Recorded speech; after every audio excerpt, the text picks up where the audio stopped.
is the weekly Grifball Hubcast, only on GrifballHub.com. So hello everyone, welcome to the Grifball Hubcast. This is episode I lost count a long time ago. I'm Sonic Nachos, TJ Blue and Trespass are here as well. Howdy. Hey.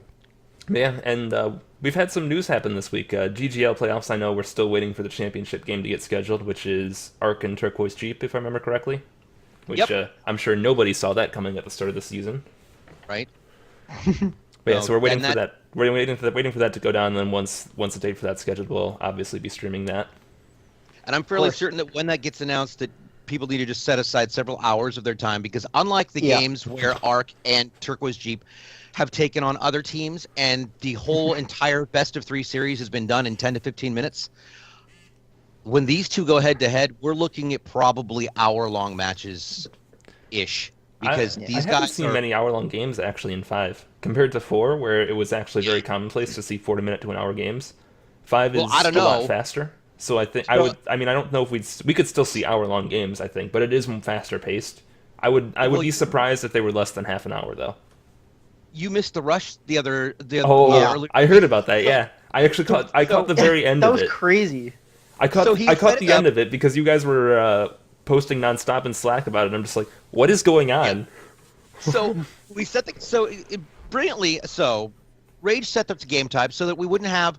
So it'd be easier to track in time and sync all the games together. So 15-minute time frame. We did it very similar to matchmaking in that way the rounds were set up.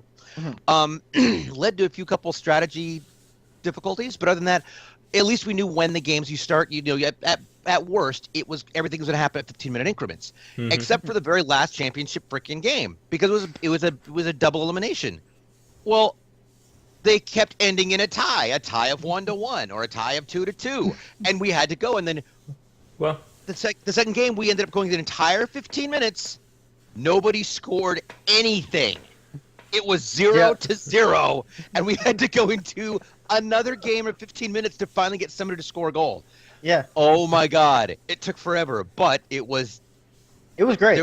There wasn't a minute of downtime in the game. It never got boring. It was just crazy nonstop, and they got so close so many damn times. What I would have done is after the timer on the first one went out, have a second game type with basically sudden death, no timer, first to score wins. Rather than that's what it was. Running, but I thought you said they scored 2-2. They were tied 2-2 and then 1-1. No, the first game they ended up tying, right? And then went into overtime and went. The second game ended up tying at 2-2, and then we went to go to overtime first to score, and it went 15 minutes and nobody scored anything. And I'm like, what? We had to go double overtime. First to score wins, and it was like double overtime, and it was beautiful. It's the kind of thing where they that you scored in expect like to 30 see seconds with really high-end players, and so. To see the RTX World Champions take on the current reigning GGL champions is definitely going to be a game people are not going to want to miss. Yeah, that was. No, I saw. I think I got into the stream right when they scored too, because I saw that Slack. I just saw all the messages coming in Slack of you guys freaking out over it because it wasn't ending. I'm like, okay, what's happening here? Well, and then as soon as I came in, they scored. So. Well, it was so anticlimactic because he had the full overtime where nobody scored. So we go to a second overtime and it was like 30 seconds less than a minute before they actually they ended it. It's like, are you kidding me? Yep. So we have other rushes on Tuesday and Wednesday, right? I believe that's what we were talking about that before we went live. At least Is that Tuesday. Being streamed? Yes. Okay. Yep. And then Thursday obviously is the UGA's event, and I don't know if we don't know if we're streaming that or if they're streaming that on their channel, but. That is around then, so if you want to play in that, feel free to check that out, as well as the 2 rushes on Tuesday and Wednesday, which will be on the Hub forums. Mm-hmm. Yeah, so it's still open signups for both of those, and if you'd like more information, just go to GrifballHub.com. You can click on the link on the front of the page, and it'll take you right there with all the necessary information, and the winner of the prizes will be announced on the Grifball Hub site on Thursday. Yep. So keep an eye out for that. Those winners will be notified via email or messages on GrifballHub.com. Yep. Very good. And then as far as other leagues go, AGLA, we have 2 new admins for there. That's Gingy and Perfect Demise. So good luck to both of them. Yeah, that's Gingy, good. Gingy has been a top tier player for a while, and that's when it comes to AGLA admins, that's the sort of area that we've never had a lot of representation on. Usually, we'll have at most maybe one admin who is really in that sort of top tier players. Like from my time there, we had Silva the first couple seasons, and then Shadow after that. But then after Shadow left, the closest we really had probably were Rage and Alpha. But I don't think anybody would really put them in that very top tier group. They're good players, but they're not like the sort of players who would command the 300 to 400 credits in bidding, like your aces, Gingis, and whatnot. So it's interesting to have somebody with that sort of experience back on the team again. It kind of gives you a little bit more wider perspective, so to speak. And then PD, he's had some leadership experience in the past as far as leagues go. He was commissioned the IGL back when that was running in Halo 4 for, I want to say it was over a year. I don't remember how long exactly, and I think he was an admin there before that as well. So he has some experience running leagues, so it'll be interesting to see how the new team works out. I know the AGLA does want to make some changes, especially since the Pro Tour is existing now and taking on a lot of that top-level competitive pressure away from there. The AGLA doesn't have to try to be two things, is the way I was describing it last night, rather than kind of have this mix of people who play in the AGLA because they've always played in it and whatnot, but it's turning into a format that they don't like to play in. But, at the same time, the bid format has had people who enjoy it, and I think it's a good way to get those new players on teams and experience, so it's valuable in that respect. So we'll see what they're able to do with that and how it moves forward. And given the fact that both Gingy and Perfect Demise have been pro tour, have been pro players for so long, they've definitely know what it's all about to be involved in that type of a competitive scenario. And I think it's going to be interesting to see what they bring to the table, because we've finally got actual players who are competitive players who are now going to be, a different side of things running, helping make the decisions to shape the league. And I think that's going to be neat. Yeah. Also, I did get permission to give out some details from the UGA admins. So Thursday's event, so far there's not a plan to stream it yet, but they are going to be starting that Thursday at 9 p.m. Eastern. The signups are on UGAGrifball.com. There's going to be prizes that will be randomly given away to players who are registered at UGAGrifball.com and who play in the mixer. So if you'd like to sign up, that's just more Grifballs. That's 3 tournaments this week. Great. There's 2 end-of-the-year giveaway tournaments, one on Tuesday, one on Wednesday, and the UGA tournament on Thursday. So make sure that you run and sign up for all of those. We definitely want to encourage everyone, sign up for every league you can, because the more Grifball you play, the better your life is. That's the way I look at it. So, and if you'd like more information about what goes on over at UGA Grifball, head on over to UGAGrifball.com. You can also follow them on social media at United_Grifball. Nice. So, yeah. Yep. But also speaking of the Pro Tour, the site for that has now gone live. So that is at grifball.gg, which I will also pop in the chat here, if I can actually type it properly. There we go. So that's something that I've been working on quite a while for over the last few months. Pimp as well was one of the ones who first set it up, and it's something that we're very happy with as far as how clean it looks and whatnot. It should work well on mobile as well, though I haven't been able to test it on that as much as I would have liked, because my phone has issues with mobile websites in general. It looks beautiful. It is a really nice looking site. But yeah, it's obviously the Hub website look, and there's been a lot of issues with that, I think, of late, especially with the form integration in that and being able to find stuff. So hopefully this can serve as a sort of pilot there. Maybe that's something that we can eventually integrate across the board. It kind of gives us a way to look at some other options we have, some other directions we could potentially go with in the site in the future. Ooh, look at you. That's pretty. I like it. So yeah, registration is open up there for qualifiers. We've talked about it before last week on the Hubcast, but the first qualifier is going to happen on January 2nd, right at the beginning of the next year, and then they are spaced 8 days apart. So I believe that the one on the 2nd, I want to say, is a Monday. It's a Monday or Tuesday. No, it's Monday, and then Tuesday the 10th, Wednesday the 18th, and Thursday the 26th are the other 3. And there is a calendar on the .gg site that has a list of all those. There's a link to event registration on there. There should also be a banner that drops right up on the top when you visit the site to actually register your league to register your team for the Pro Tour. And when you register for the Pro Tour, you also have the option to sign up for events then. So it's not a 2-step process. You can do it all in one go if you want. Cool. So yeah, and if there are a couple, there's a couple things on there that I'm still in the process of updating. So if anything is broken, feel free to let me know, and I can take a look into it. Some of it, like the rules document, needs a couple changes that I had to upload on there because of issues with formatting when it got uploaded and whatnot. So definitely, if you run into any issues, though, do let me know so I can make sure they're being addressed. Very nice. Yeah, get your teams together and get signed up for those qualifiers. Again, top 2 teams from each qualifiers make it into the professional league. There's a total of 8 teams, and the professional league regular season will start February 6th. So qualifiers are through January, I'm assuming then. Yep, those are the 4 dates I mentioned earlier: the 2nd, 10th, 18th, 26th. Very good. Yeah, it's not like you can only sign up for one. You could play in all 4 if you don't make it in the first 3. The only restriction is once you're in the professional league, you can't participate in them because there's obviously no point at that time. Right. Which is reasonable. So I'm going to sign up right now. Are you? You have a team already? Well, yeah. I would if I had a team. You have a team lined up already? Yeah, right hand, right foot, left foot. I'm going to play all 4 players at once. We're going to see how quickly I can die. I'm going to make a new record to see how many times DJ can respawn in one game. I'll have to have 4 Xboxes, though. Damn it. But yeah, just to recap the format, too, as far as your team composition goes, it is a roster size of 4. There is no bench because we found that with a lot of the competitive setups, like in the AGLA Pro League, oftentimes you're not even using your bench anyways. You're just playing your starting 4. Like, we've seen teams reschedule just so their starting 4 can play.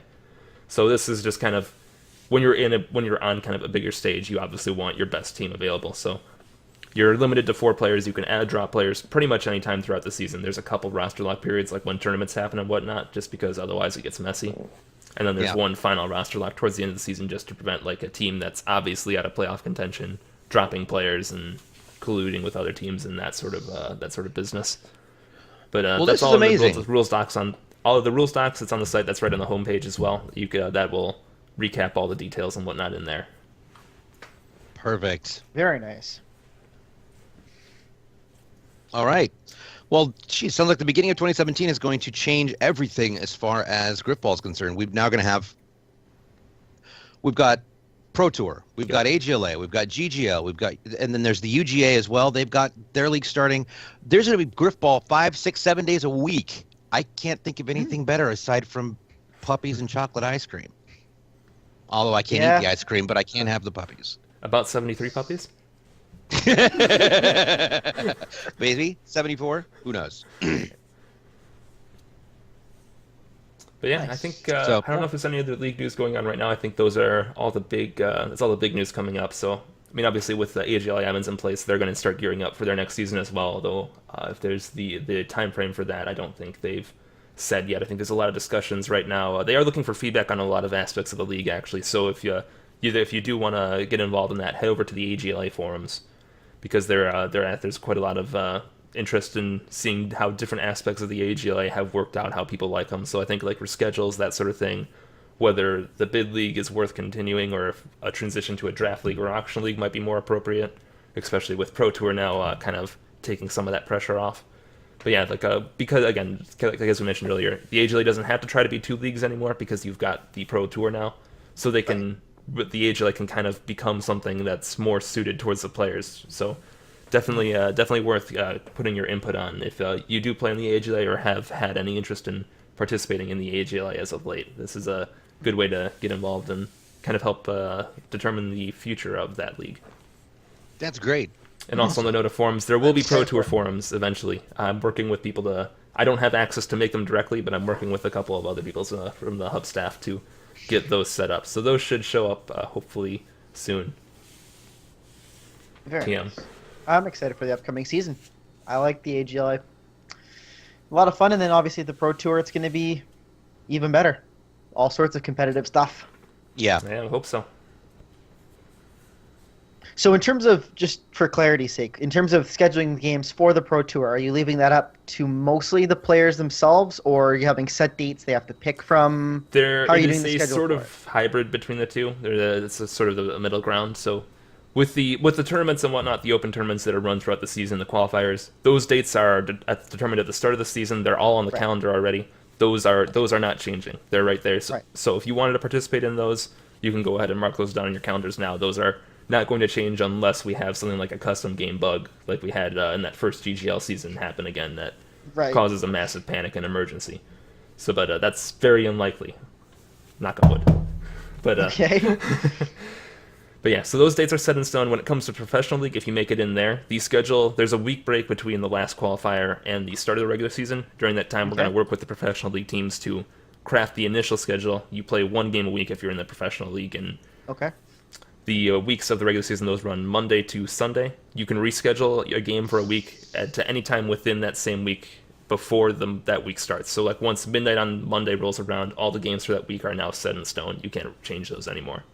But anytime before that, you are, as long as both captains agree, you can move that around to any other time in that week. So you do have some flexibility, and then you are also allowed to use up to 1 stand-in player in a game, which is basically a sort of sub-role. The only restriction on there is that they can't be on another Professional League team to play on there. And there are game restrictions, like you can't use the same player as a stand-in more than 4 times in a season without adding them to your roster, that sort of thing.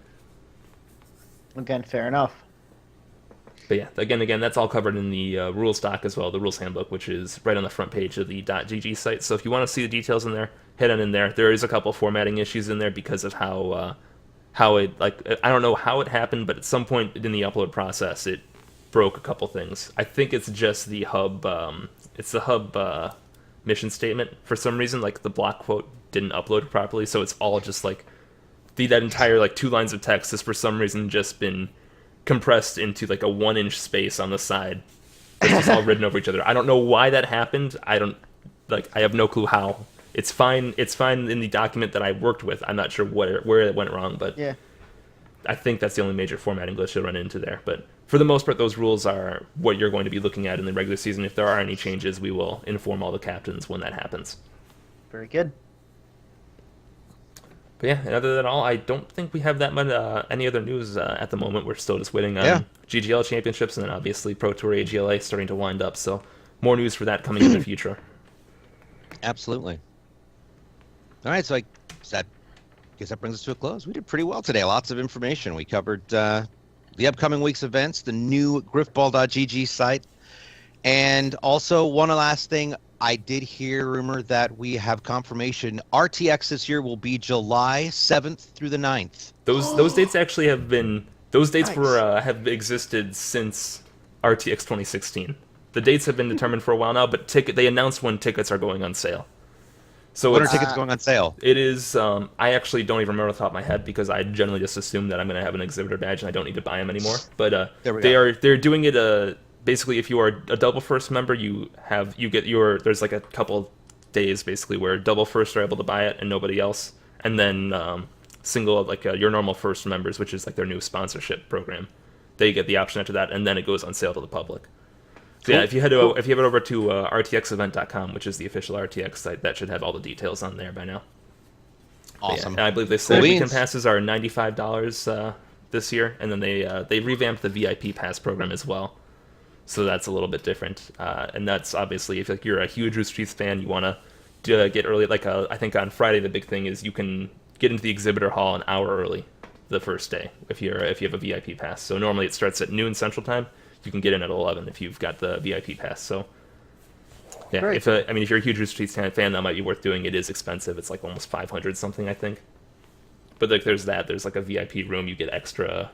Like you get priority autograph signings and whatnot and all that. So do check that on RTX site if that's something you were interested in. And if you are planning on going on to RTX, all the dates are on there for ticket purchases. Awesome. All right. Well, I guess that brings us to a close. Indeed it does. I don't know what that outro was. I was going to close it out with... If you'd like to know more about what we do, how we do it, and how you can get involved, head on over to GrifballHub.com. You can also follow us on social media. That's Facebook, Instagram, and Twitter at GrifballHub. Thank you for listening to the Grifball Hubcast. Be sure to follow us on Twitter at GrifballHub for all the latest in Grifball news and entertainment. Ta-da!